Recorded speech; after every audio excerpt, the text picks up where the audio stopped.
Church, I believe.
Spirit of God, the Spirit of God, yeah. Spirit of God, Spirit of God, oh, the Spirit of God, Spirit of God, yeah. Spirit of God, Spirit of God, Spirit of God, Spirit of God, Spirit of God, Spirit of God, Spirit of God, Spirit of God, Spirit of God.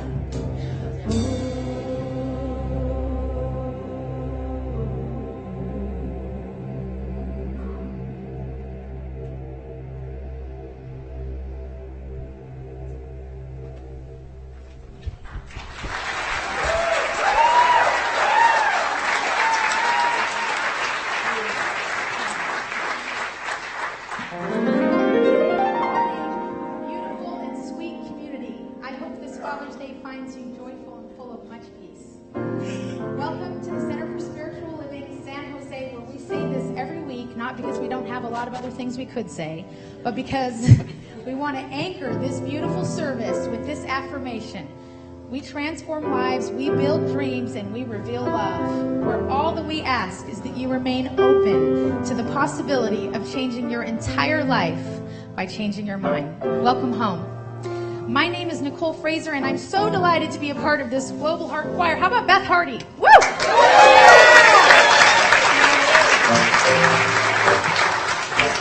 Hello to all of our online streamers. We're so glad you're here today. Max Overland is your moderator, and he has so many ways that he can connect you to our lovely community. If you are here for the first time, welcome. We want to say a special thank you for coming.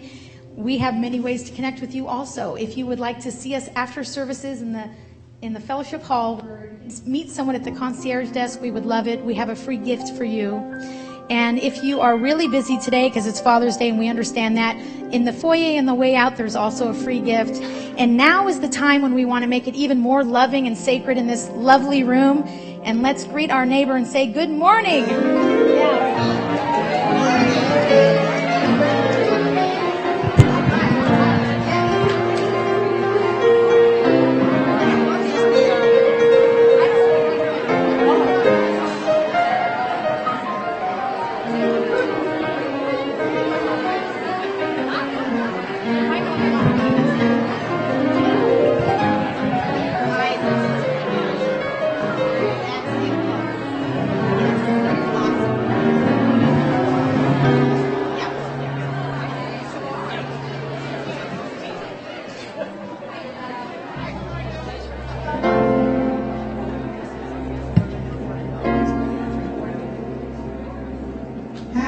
Father's Day.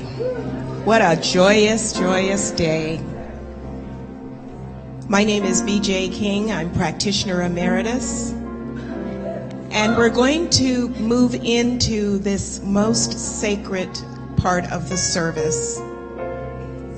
We will have a chant followed by 2 minutes of silence.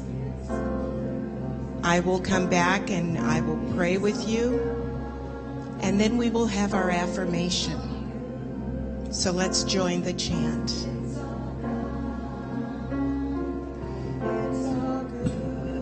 Say with us, it's all God, it's all good, it's all God, it's all good, it's all God, it's all good, it's all God.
God is always calling us.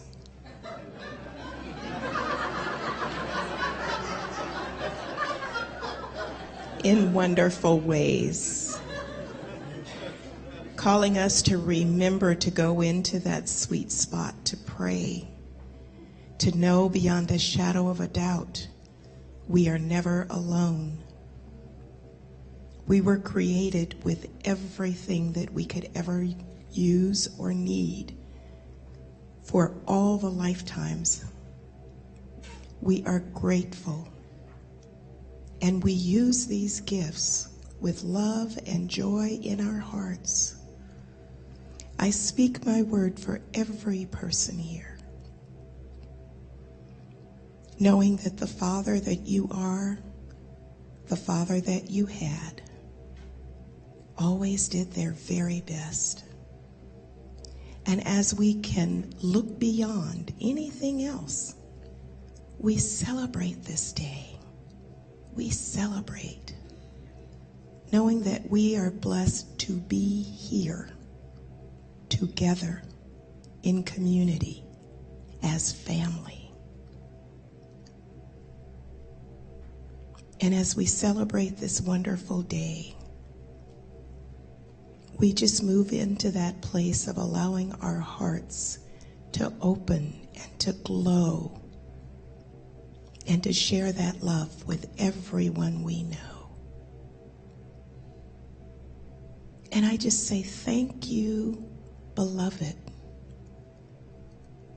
for giving us the gift of life, of love, of peace, of joy, of happiness, of well-being, prosperity, and so much more. Thank you for the gift. I am so very grateful. And as I release these words, I know God's got it, and that all is well all around us. And so it is. So please read with me the affirmation. All that I am is one with the one perfect life. All the joy there is, all the happiness, all the beauty are now mine. I am born of the Spirit. I am in the Spirit. I am the Spirit made manifest.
It's all good, but but I know better. It's all God. But I know better. It's all God. It's all God. It's all God. It's all God. It's all God. It's all God. It's all God. It's all God. And if I was just anybody, I'd say it's all good. But I know better. It's all God. But I know better. It's all God. So today we'd like to honor those aspects of the divinity that we think of when we contemplate fatherhood. For me, my dad was the spiritual compass and the moral compass. And so on that morning when I threw a rock through the neighbor's window, he taught me not only that it's wrong, but to make it right. So we went down there with his toolbox, and with our hands, we replaced that window and made it right. My father embodies strength and courage and joy. I first watched him go through battling with cancer when I was 10 years old. And now, almost 20 years later, he is a 3-time cancer survivor. And he went through that whole process with so much strength and with so much joy, so positive. And because of that, he's my hero. And for me on this day, I think about being a father and my 2 daughters that I have that look to me to be a leader by example, look to me to be that soft place to land when they fall. And I also would like to send things out in appreciation to all the single mothers that have to do both jobs. So with that, it's all good. It's all good. It's all God. No matter what you're going through, it's all good. Even though you got mountains to climb, hey, it's all good. It's all God. It's all good. No matter what it is, it's all good. Hey, it's all God. It's all God. Hey, it's all good.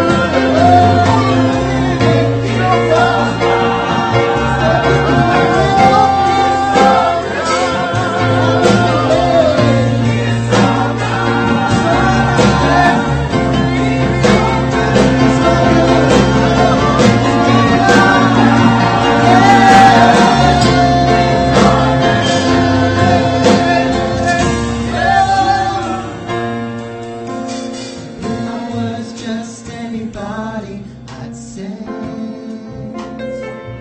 it's all good. But I know better. It's all God. But I know better. It's all God.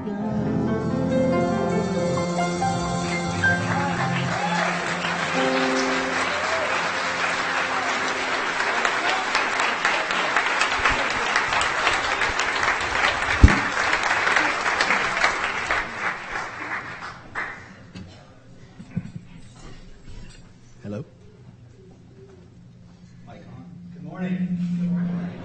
My name's Ted. This is my first Insight talk. Don't applause yet. You might want to wait till the end. I have so many insights I need to share, and I'm so short on time. But I I've literally written and rewritten this talk so many times. I have a series of talks ready to go now. We'll call them TED Talks. TED Talks at CSL. Hopefully there's no copyright infringement issues there. I want to dedicate this talk this morning to my dad. Happy Father's Day, Dad. I love you. 3 Father's Days ago, I was putting that man through hell, and that's my story today. I might even actually choke up now.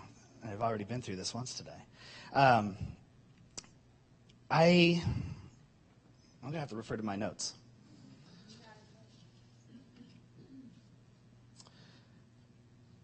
So I'm going to share this story with you today, but I'm going to do it a bit different.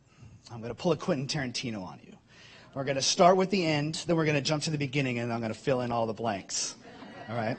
And the ending begins with my first come to Dr. David moment.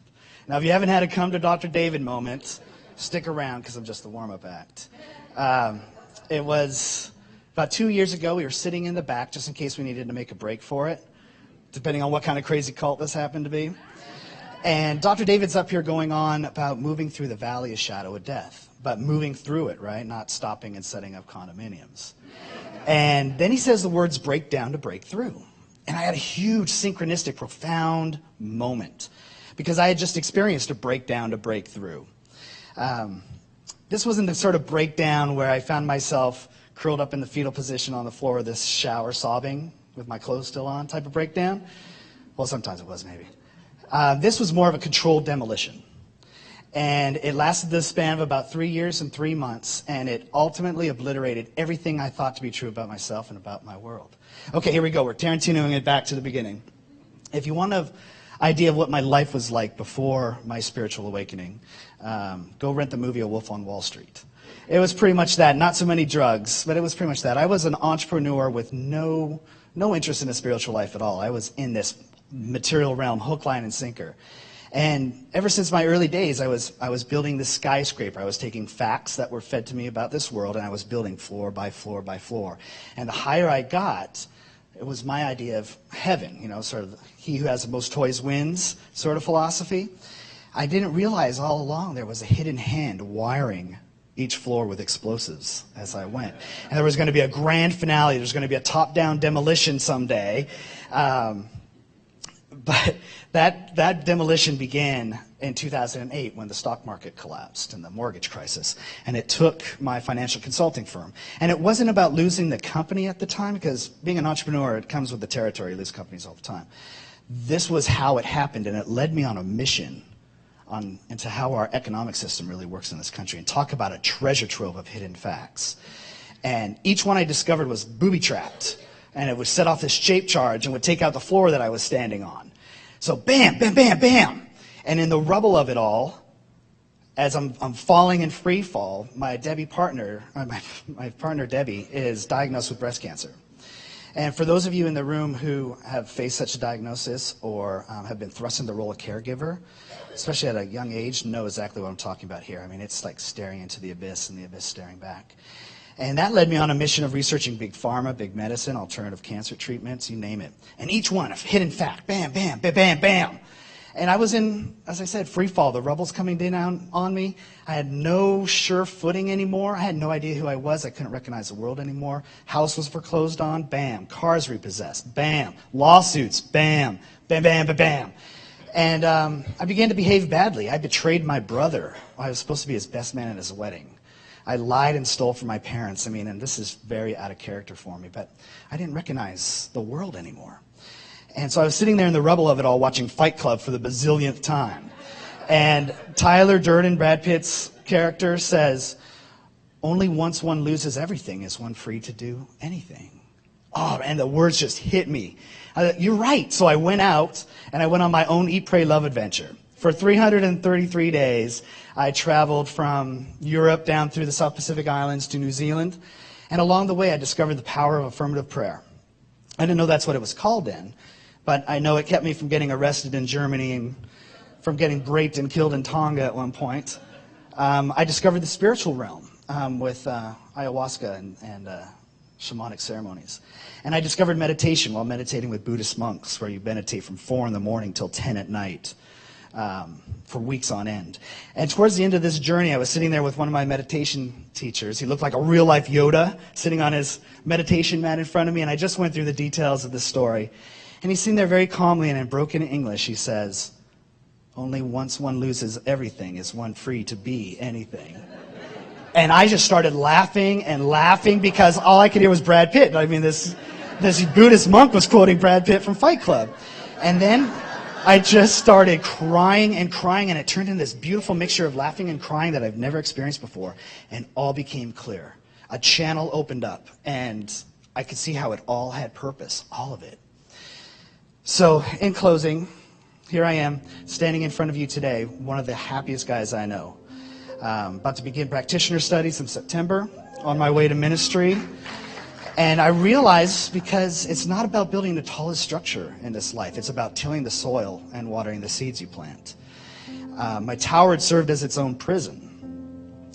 I know there are those of you in this room who might be facing a breakdown at the moment, maybe a demolition. I want you to know that it is controlled. There is a hidden hand. Seek out the hidden facts. Don't be afraid if they blow up, taking a piece of you and your world with them. Because sometimes in this world, it turns out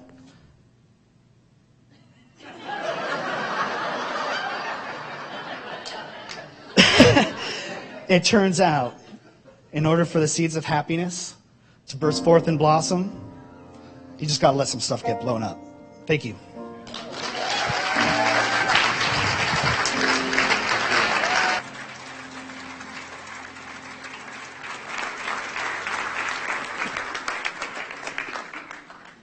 Good morning, good morning, good morning, and happy Father's Day to each and every one of you. I'd go to your church. I get this. Yeah, there's so many people who want my job now. This is excellent. I was saying at I was at a graduation yesterday. Our community, this community at Clark Street and online, we have 4 ministerial student graduates who are in the candidating process for licensing, so they can call themselves Reverend very soon. One of them graduated at one of our campuses yesterday, and the other 3 will graduate this week at the second of our 2 campuses. And this is the last year where there will be 2 different schools graduating. Next year there will only be 1. Yesterday I was at Maureen Ross's graduation. Maureen Ross, are you in the room? Maureen, would you stand up?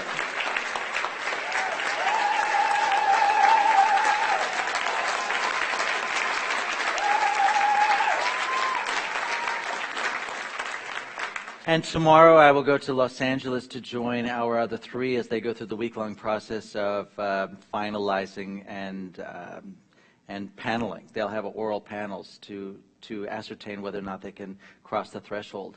They are Doris Hoffman, Megan Dake Morrell. Are either of you in the room? No, they're packing. Doris Hoffman and Megan Dake Morrell, but the third one is Michelle Jordan.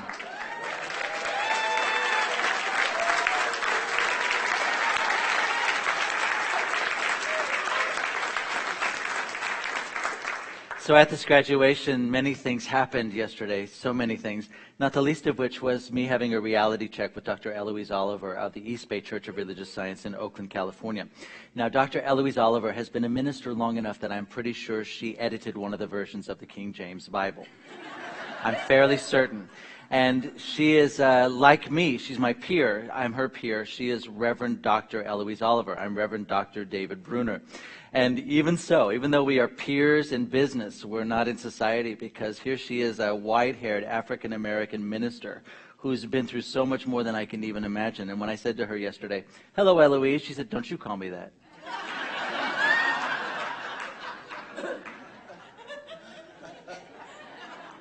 I said, "What?" And she said, "In the South, when you address someone who's old enough to be your grandmother, you say Auntie Eloise or Grandma Eloise or even Mama Eloise." And I said, "Hello, Auntie Eloise." She said, "Hello." It was so beautiful. And when she spoke, she spoke for this tiny, tiny, tiny, tiny space of time. Very tiny. And in that small space of time, she said something that impacted my world. She said to the crowd at large, if any person crosses your mind and a smile does not cross your lips, you have work to do. Holy moly. You know, I'm thinking, I bet in this room we can give her a whole day. Well, yeah, but you don't know about this person, and you don't know about that person, and you don't know about that person. And then I look at her and I think, yeah, she does. She knows all about it, and that's why she is Reverend Dr. Eloise Oliver. If anyone crosses your mind and a smile cannot somehow cross your lips, you have work to do. Because as the song relayed to us, it's all God. It's all the thing itself. It's all the same power in its many different forms. Or as Mother Teresa says, well, there's Jesus again in one of his many distressing disguises. And, you know, and then we have Ted get up here, bam, bam, bam, bam, bam. And when's the last time you heard Booby Trap? I totally love Booby Trap, but you really hooked me when you said you stared into the abyss, and the abyss stares back. This great, big, empty everything, into which we sometimes seem to disappear in free fall, and from which will be our salvation and our rebirth and our new life. Dr. Kathy Ann Lewis was one of the keynote speakers, and she just totally rocked my world. And seeing Maureen graduate, notwithstanding, was probably my second favorite thing. The first favorite was being there with Dr. Bob Gale, Dr. J. Robert Gale. Dr. Robert Gale used to be the Chief Operating Officer of the United Church of Religious Science, which was what our denomination was called before it became Centers for Spiritual Living. And when he was Chief Operating Officer and I worked for him, I was the manager of growth, education, and ministries. I was the manager of the department that handled ministerial and practitioner licensing worldwide and the creation of churches and the birth of study groups, all of which I knew nothing about. Nothing. But Dr. Bob Gale hired me because he's on some mission from God. And so he and I used to travel every weekend to churches all over the country and into Canada and Mexico. We would travel because every weekend there was an installation or an ordination or there was some board challenge or difficulty that needed to be handled.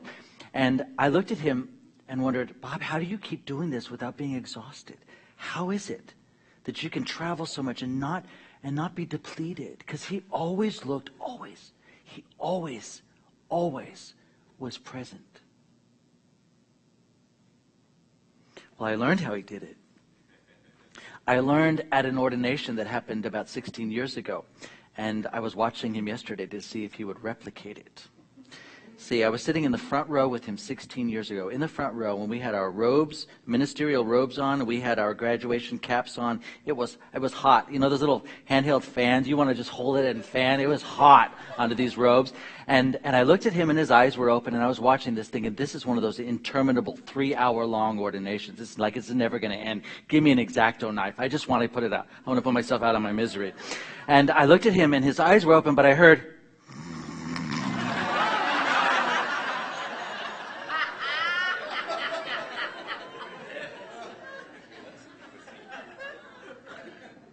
And I thought, what? But his eyes were wide open. And I thought, maybe I was mistaken. I heard... I thought, he has mastered the art of sleeping with his eyes open. That's not so easy to do. I tried it once. I drool. You know? And the head bob. How do you keep the head bob? Yeah. It's magnificent what ministry will lead you to. The things you're about to learn, Maureen and Michelle. God bless you. Our topic today is hidden facts. Hidden facts. And there are hidden facts, like as Ted so beautifully demonstrated, that there's a hidden hand, there's an invisible hand, and the visible hand is the thing itself. And that can often get confusing for people in this type of community where we're very clear and we know without a doubt that there is not God as person. That God is person, God is man or woman or external deity that lives somewhere geographical that can be located, some heaven state that has an address. We know that that doesn't exist, and yet we're moved by the concept that there is a hidden hand at play. Well, we're not dealing with person, but we're dealing with presence. Presence. We're dealing with a presence that is equally present everywhere. It's not stronger, brighter, more vivid, and a better connection in this room or where you are online right now than it is in the bed of a person who's dying in a hospice, or any less so than it is at the local prison or penitentiary. It is equally present everywhere. And the hidden fact is that you and I steer it, we guide it, we direct it, like aiming water from a hose, or positioning our speakers for the ear. We actually direct it, and mostly we don't know it. We don't know it. And so we can spend an entire lifetime trying to uncover or recover or discover something that we think is missing, but has been with us all along. And the hidden facts are that it's very possible, as our Science of Mind text says, it's very possible that you and I are actually creating the very things from which we wish to extricate ourselves. It's possible that you are participating in the regeneration and renewal of the very things that you wish were gone. And it's a slippery slope to be willing to face that head on without falling into the category of blaming or shaming oneself or others, but to be able to be responsible, to be able to respond to whatever's happening without blame or shame, is to really stare into the abyss and have it actually stare back. How we do it is very, very easy. It's so easy we don't even know that we're doing it when we do it, and we think there must be some other magic trick. Because if it was that easy, why wouldn't we have done this all along? Our prayer is declarative. The reason why I pray is to take a stand for someone or something. For someone or something that matters to me. So my prayer is, I take a stand. And when I take a stand, I speak my word. I speak my word. Now, I grew up in a Catholic tradition, and I'm very fortunate because the Catholic Church in which I grew up was stunning. The people were beautiful. The nuns were amazing. The priests were awesome. The food wasn't so good. But the community was amazing. So I don't have an ex-Catholic thing to get over. I'm not a recovering Catholic. I am Catholic. But I'm Catholic like I'm American. I'm Catholic like I'm American, like I'm blue-eyed. It's part of who I am. Now, Catholicism is not my faith tradition, but it still lives inside of me. It will always be there. Now, let me think of why I was telling you that. Oh, because there were prayers in the Catholic tradition. Prayers that we learned early on. And we got the words right. Like the act of contrition. Oh my God, I'm heartily sorry for having offended thee, and I detest all my sins because of thy just punishment. Most of all because they offended thee, my God, who are all good and deserving of all my love. I firmly resolve with the help of thy grace to sin no more and to avoid the near occasions of sin. Anybody remember that? Really? Only 3 of you? Really? You're going to hell. The rest of you who don't remember that, you're going straight to hell. Bypass, go, just straight to hell. The other one was, do you remember the Nicene Creed? We believe in one God, the Father Almighty, maker of heaven and earth, of all that is seen and unseen. We believe in one Lord Jesus Christ only. No? Yes. I know you blocked it out. Well, the Nicene Creed exists in the Church of England, in the all the Anglican traditions, and the Protestant and Baptist traditions too. The Nicene Creed. I'm telling you this because those are prayers, and we learn the words. And so in this particular faith tradition, which is a philosophy and a faith and a way of life, we have people who are sincerely interested in praying and praying aright. And please forgive me for keeping my back to you. But I'm in a conversation I want to stay in. Is that all right? So we're interested in praying and praying it right, but that can often be confused with creating a prayer that's beautiful. We're trying to remember the words, because if I get the words right, then it will work. But the words of the prayer and your word in prayer are not the same. Your word is your bond. It's your commitment.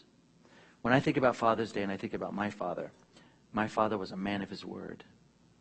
If he said he was going to give you a lollipop, even if we were in the car on our way to Arizona and we had 6 hours left in the car, when we stopped, he would give me a lollipop. If he said, you wait till we stop this car, you're going to get a spanking, all the ass kissing in the world wouldn't matter. Even after singing songs and being friends and hanging on him for 6 hours, the minute we got out, because he was a man of his word. Back then, I remember my parents borrowed some money from some friends so they could put up a fence in our backyard so that we kids could play safely and not run into the street like crazy people. And they didn't have the money for this, so they borrowed it. Back then, my parents didn't have the I don't know why they didn't go to a bank, but for whatever reason, they borrowed from friends who had it. And I remember vividly, this was the transaction. This was the transaction. My father gave his word. The hidden facts of prayer are you're giving your word. So I've taken on a practice very powerfully, and it's powerful for my life and Mauricio's life and our life together. It's powerful for this community. My prayer is it's powerful for the people with whom I'm praying. On Tuesday, Wednesday, Thursday, and Friday, each of those days, from 12 to 12:10, 12:10 to 12:20, 12:20 to 12:30, I call one of three people. So 3, 6, 9, 12. I pray with those 12 people every week, and it's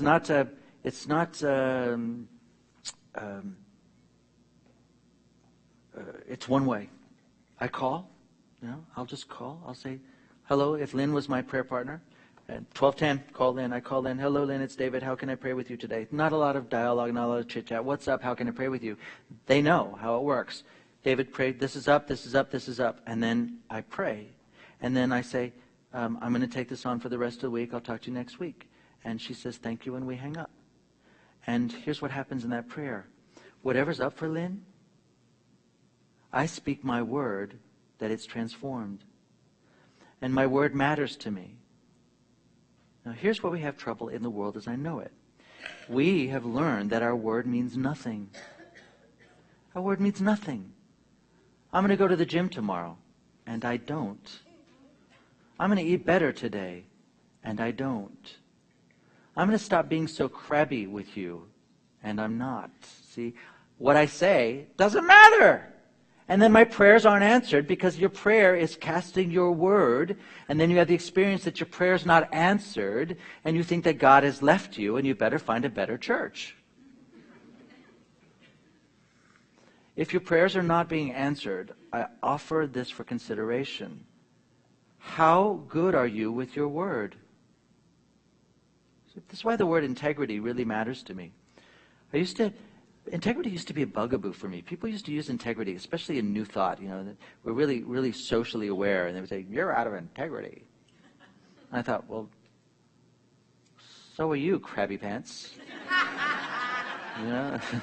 Judge not, lest with the same measure with which ye judge, so shall ye be judged. And so it is.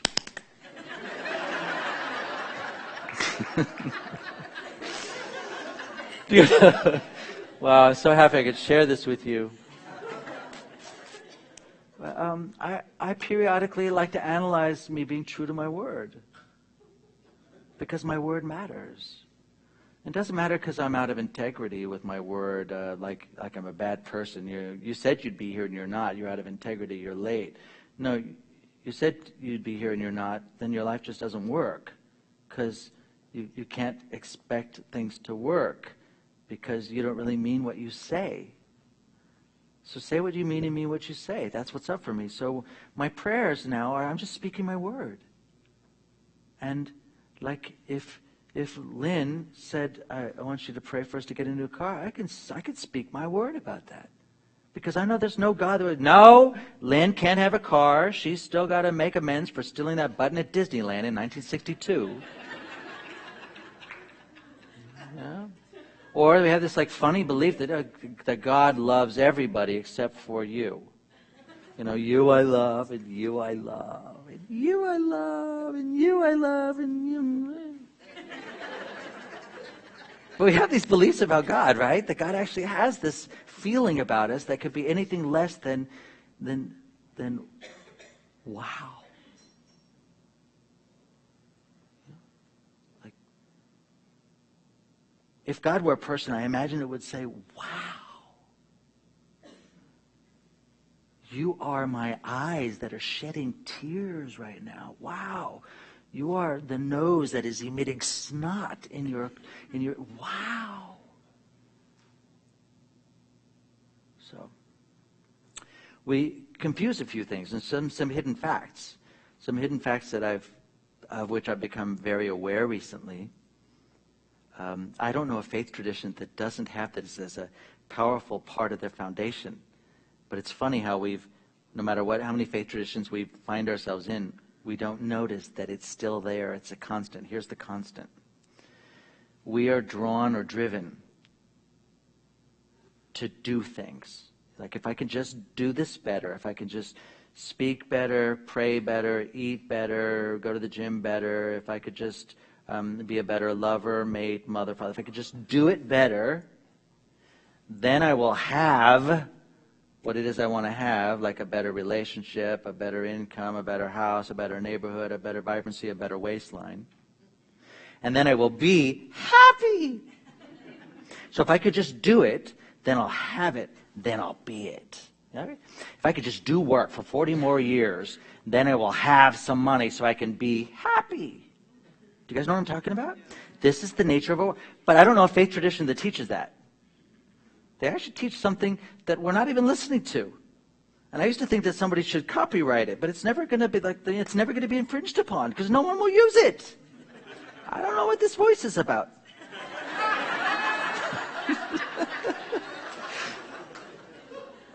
So if you have been engaged in doing, so you can have, and then be, like you're hoping to be, and then it never happens. So you keep improving on your doing. Am I talking about anybody in the room? I know, I'm not. A few of you, and the rest I'm talking about everybody you know. I don't know a faith tradition that hasn't reworked those same three elements, but here's the elements of reality. Be. Be is the first. Be. Be peaceful, even in the chaos. Be happy, even in the sadness. Be hopeful, even in the despair. Be. Because when you're being the things that you want to be, the things you eventually want to be, if you're actually being them now, being it, then you will be inspired to do the things that matter to you in your state of beingness. Everything that you do will be in alignment with your beingness. And all of the having comes as a byproduct of this. Oh my God, the Christian said, seek first the kingdom, and all else will be added. But we're looking for the kingdom at a discount rate. So that's what's up for me right now when I'm thinking about the hidden stuff that's going on.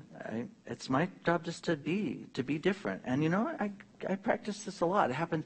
Rarely does a day go by that I don't have an opportunity to practice. Rarely.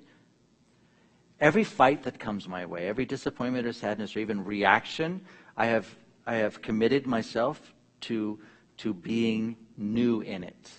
And sometimes even the old reactions come up, but I curb it almost immediately because I remembered I've made a promise to Mauricio and a promise to God, which translates to a promise to this board of trustees, the core council, practitioners, staff and members and friends of this community. The promise is this: to make the queendom present now. Now. And if I'm not going to do it, who will? If not you, who? So, I'd like to close with, I think, when I look at someone like Dr. J. Robert Gale, former COO of United Church of Religious Science, and the fact that he could, with his eyes open, anything is possible. Let's pray together, shall we?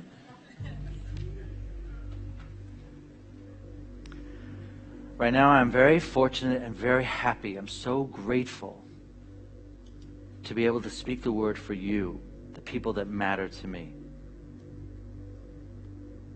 I am speaking my word that you have what's calling you to be halved. That you are, from this moment forward, being what you have been hoping to be. And I speak my word that this is what's happening now. And there's no God or power that would deny it or impede it or get in the way. There's no devil that would stop it. I'm speaking my word. This is the stand for which I take. Your happiness, that you have fulfillment on the things that matter to you.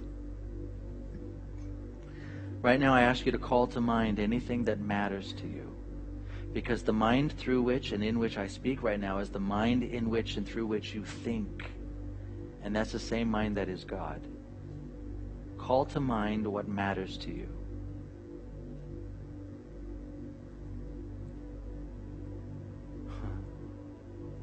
And because that matters to you, it matters to me. So my commitment and my promise is that I will be in a state of being. My state of being is a state of possibility and transformation. Just being around me now, you will have the experience of transformation, because that's my promise and my commitment. And I am true to my word. And I know in this room right now, there are others who are taking this on too. They are now true to their word. Their word matters. And their word caused the hidden facts to no longer be hidden. They are present and in front of us. That we are using God power. We are using the thing itself to create. And from that, anything is possible. There is no limit. So I take a moment to take a stand for my country, my government, and my world. That there is peace, and that peace prevails. And anyone who's in the way of this peace is altered right now. I take a stand for breast cancer and AIDS and any illness that right now it is a thing of the past, because in this room is the cure for AIDS. In this room is the cure for Alzheimer's. In this room is the cure for breast cancer and any other illness. So, we are in the presence of the miraculous. And that's the way I'll be for the rest of this week.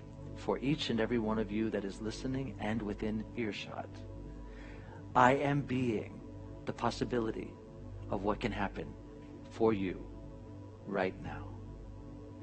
And if there's anything in the way of that, if there's anything at all in the way of that, then I'm simply going to take the words of Kathy Ann Lewis to heart. Get off it. Get on with it, and go to the glory. And so it is.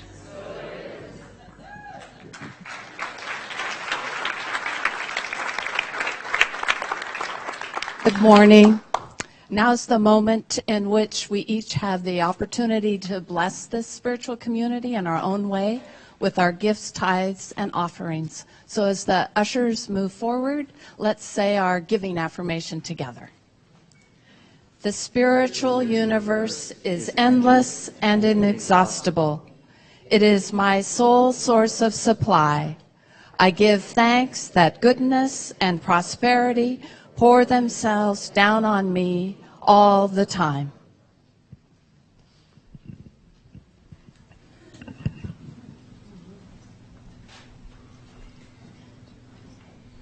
As we come to you now, I just want to take a moment to acknowledge Kelvin, Spencer, and John. So it's all good to find out.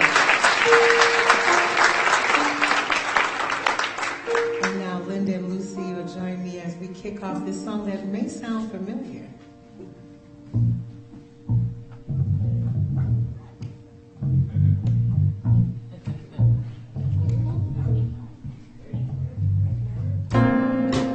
Wait for it, that's right. So we might go a little bit over Reverend David Susan so we can do it in its entirety. Here we go. I will bless the Lord at all times. He's good. I will bless the Lord at all times. He's good.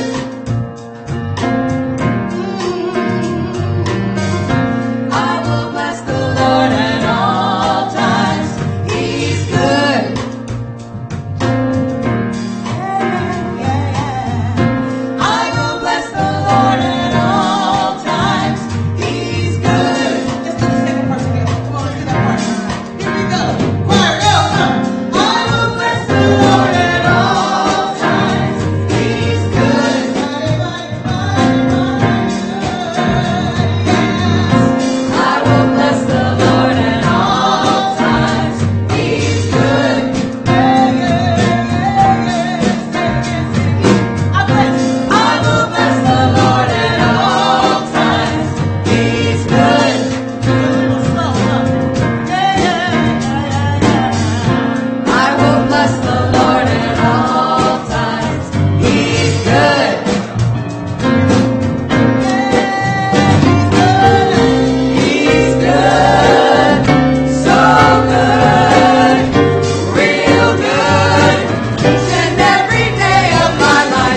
I think was I the only one waiting for the mashup? Well, I know a place.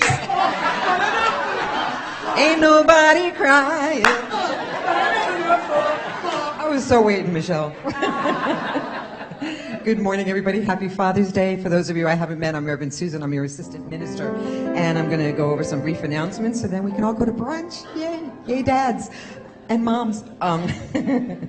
We have tickets available if you want an entire evening of the Global Heart Choir, right? I mean, can you not get enough? Then on June 28th, Saturday night at 8 o'clock, we have our choir concert, the Global Heart Concert. It's amazing. You can get your tickets online. You can get them in Fellowship Hall after service. And it's Michelle and the choir. Tammy Hall will be here as a guest artist. Danielle Kane will be here as a guest artist. So off the hook, more and more and more of that. I hope we see you there. And classes, if you were unable to pre-register or you were away on a cruise or something and forgot to invite me, you can still join classes this week. We have Edinburgh lectures on Mondays, visioning on Tuesdays, Beyond Limits on Tuesdays during the day, and spiritual economics on Thursdays. So you can still register online, and this is the last week to add the class if you wanted to take them. On Wednesday night, for our Wednesday free spiritual practices class, we are excited. We're bringing back an evening of interplay with Suzanne Mulcahy and Jan Risley. Some of you came to the last time we did that, and we're going to start making that a monthly thing on the third Wednesday, where we have an experience of movement and creative expression and just spirituality through movement. It's awesome. So that's at 7 on Wednesday. On Thursday, we have our Waken Thursday, where you can not move. And that's from 7 to 8. We have an hour of just being in the stillness, you and the presence. And it's beautiful. And then afterwards, we all share a very simple meal together in the silence. That's on Thursdays at 7.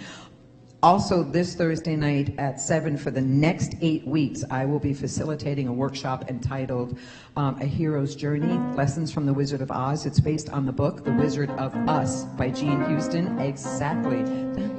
Thank you. Don't get me started. I have a microphone. This is a great week, though. So Jean Houston took Joseph Campbell's work on the hero's journey, and then she kind of co-opted that and put it in the context of the Wizard of Oz and how we're all on this journey together, and the characters that we meet, and that once we say yes to the journey, all of the angels show up to help us, and we get to find out how we are all of those people at the same time, the times in our life when we're Dorothy or the Tin Man or the Scarecrow. So it's actually going to be a very fun 8 weeks. Hope to see you there. By the way, there's a suggested price, right, for the class. Don't let that stop you from taking the workshop. If you need any kind of assistance or anything, please talk to me. And next Sunday is New Member Sunday. We have, I think, around 20-ish new members being installed as part of our beloved community as members. So that'll be during second service. Friday the 27th, just mark the date. That's Eat, Play, Love with the Women's Connection. All things, sorry, Ted, this one's for the ladies. I'm glad you had your own experience. And I think that's it. I can't think of anything that I may have inadvertently left out. So other than to tell you, if there's something in your life for which you would like prayer, please have a seat under the windows in the chapel area after service, and a practitioner will pray with you. If you're part of our live stream community, please let your moderator, Max Overland, know that you would like a prayer, and he'll give you the email, and within 20 minutes, someone will contact you. Thank you. So please stand and take the hand of the person on your right and on your left. And I think the greatest benediction we could do is watch how a choir is formed spontaneously. Can you?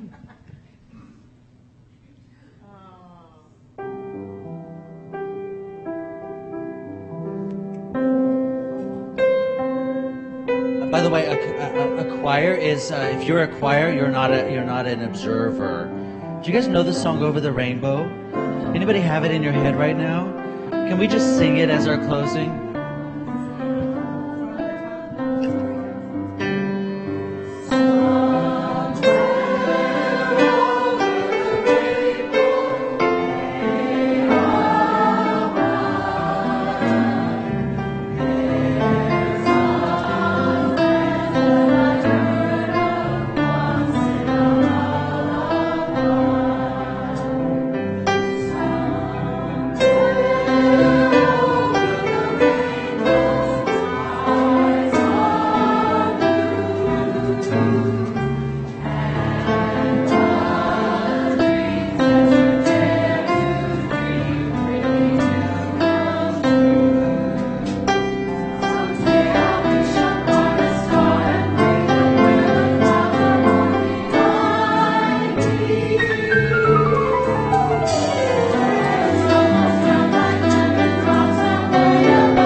Have a great day, everybody.